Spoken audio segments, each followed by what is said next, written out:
Welcome back to the I Don't Want a Divorce podcast. If you're in a marital crisis, and I know many of you are, or if you know someone who is, I don't care what the crisis is, go to my website, daviddclarke.phd.com, that's Clarke for the day, and you will find help there, practical, specific, biblical help. And if you're struggling to recover from a divorce you didn't want, also the website will help you, and I've got resources for you. In fact, this is what we're working on. We're right in the middle of a series based on my latest book, which is a divorce recovery book. I didn't want a divorce, now what? If you're married to a narcissist, an abuser, again, I've got a book for you, Enough is Enough, How to Leave an Abusive Relationship. And you can also do a phone advice session with me, 45 minutes, where I can get the background and the history, and then give you a specific plan of action moving forward. I'm taking these calls from all over the country every week. California, Texas, North Carolina, Wisconsin. It doesn't make a difference. I don't care where you live. That's what phones are for. We have the technology, and I can help you. And again, if you want the phone advice session, just email me directly. I do that myself. Sandy, the blonde, is my office manager and dear wife. Worked together now for about 9-10 years. Okay, well, she this is not something she does. I do this directly. You can call the office and talk to her. If you want to talk to the blonde, who doesn't want to, but hey, it's quicker and easier just to email me, daviddclarkephd@gmail.com. That's easy. We can set up the phone session that way. So, I presented the 12 winning responses to my contest, You Might Be Married to a Narcissist If, 2 weeks ago. All right. Last week, I presented a batch of honorable mentions from my contest. We've had so many great responses that illustrate narcissism. I will present the rest of the honorable mentions today. If you're living with a narcissist, or you know someone who is, there's a clear plan of escape to a new life. It's in my book, Enough is Enough, How to Leave an Abusive Relationship. Now, this book is not, like most of my strategies, Enough is Enough, it is not the traditional popular Christian approach to dealing with a narcissist. I don't tell you to keep on loving him and hope he changes. That doesn't work. It's never worked in the history of the universe, but it's still what most Christian counselors recommend. I don't tell you his behavior is partly your fault, because it's not. I don't tell you to stay with him no matter what. And many Christian counselors, especially pastors, will say they're well-meaning, but you know what? Too bad he's abusive, just stay married. God doesn't say that. I tell you to get away from him, and I tell you exactly how to do it. God does not want you and the kids to stay and be destroyed, and that's what's happening. It's Chinese water torture. Day, by week, by month, by year, you're being destroyed. Okay, let me run through this final group of responses to my contest question, You Might Be Married to a Narcissist If. And of course, my always helpful, and edgy responses. Here's one. Now, this is a lady. This can go both ways. I'm often referring to the narcissist as a man.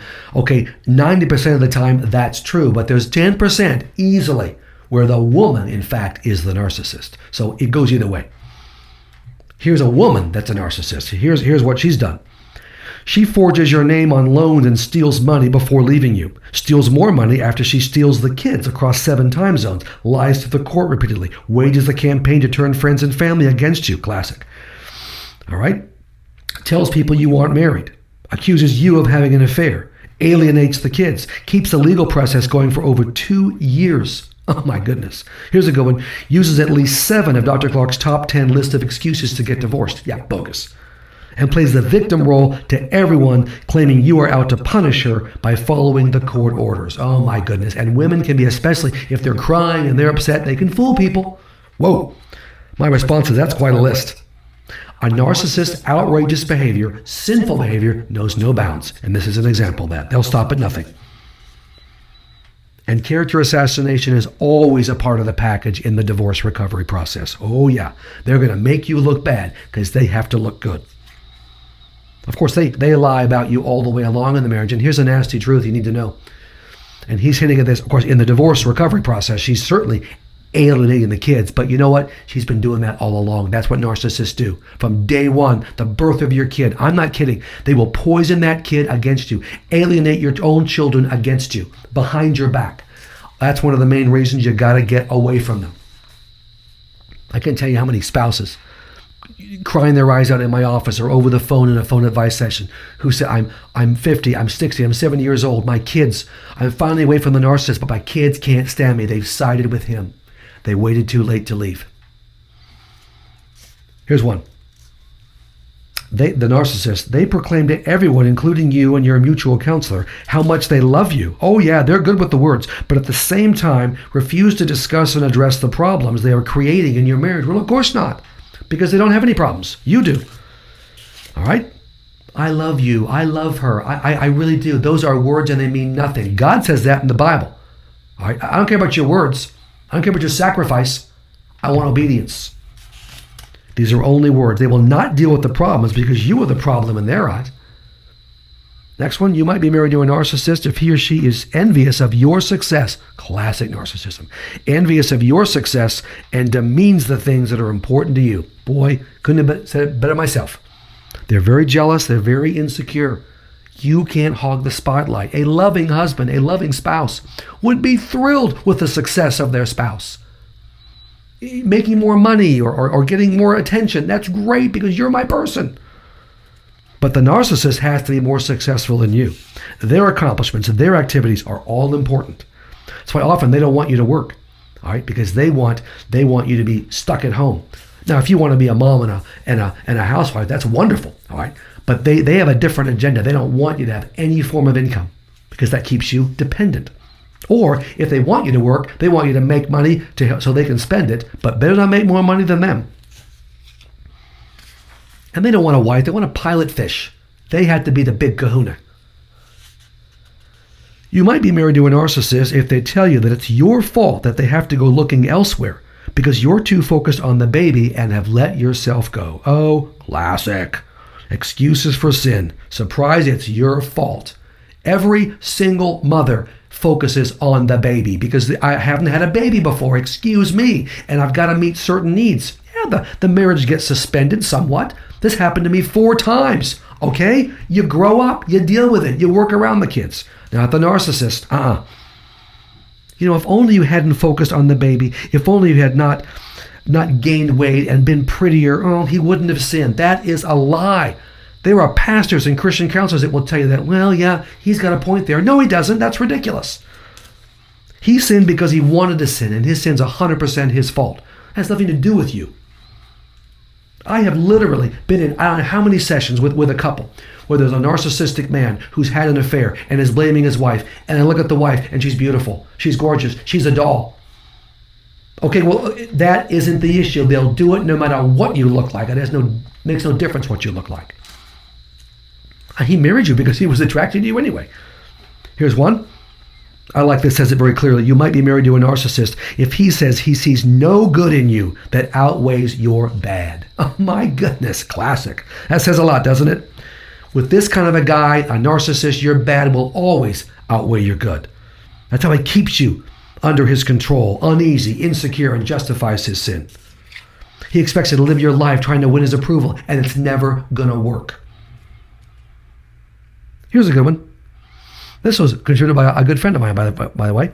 You might be married to a narcissist if his desk is covered with pictures of him and none of the two of you. Yeah, classic. Mr. Selfish. His pictures, his trophies. Yeah, boy. Mr. Selfie. Here's a good one. And this is a classic, too. Here's a narcissist. They're getting ready to go to a beach trip. And he says, and they've been to the beach before, of course, and he says, you are so jealous. I don't think I want to go to the beach with you because you're so jealous of me looking at the women and the women themselves on the beach. Somehow that's her fault because he's jealous, not that he's lusting after these women. It's ridiculous. You see, it's not his lust that's the issue, it's your jealousy. And frankly, most narcissists will deny staring at women even when they do it right in front of you. I'll give you a little list here. This is the 7 responses of a narcissist if they're caught ogling, staring with lust at a woman. And the wife knows if they're doing that. You don't miss that. Of course, total denial, number 1, I wasn't. 2, a fit of anger to punish you for having the nerve to bring it up and as a distraction. They'll minimize, of course. Oh, I glanced, I barely noticed her. You know that's not true. 4, accusing you of being insecure like this guy in the response, making you the issue. Number 5, okay, I did look, but not in lust, just to appreciate her beauty. Oh, you know what? Liar. Oh, number 6 is good. All guys do it. So I'm just one of the guys. You know what? I don't care if all guys do it. It's still wrong, but not all guys do it. And again, number 7, I wouldn't have to look if you were more attractive, lost weight, and met my sexual needs. Liar. He'll do it anyway. You could be a supermodel. Makes no difference. He's going to do it anyway. You might be married to a narcissist if he or she tells you, not asks you, but tells you her drunken, drug-using, unemployable, refuses to work, bar fighting, I like that, video game champion of the world, sleeps all day, 30-year-old son is moving into the guest bedroom. Or she threatens to leave the marriage. Again, this is a lady, threatens she's going to leave the marriage. Oh, yeah, that's narcissism. Unbelievable. Correct response, you and your loser son can live together somewhere else. Come on. It's not even safe having a guy like this in your home. And when this loser moves in, he ain't ever moving out. And this guy knows it.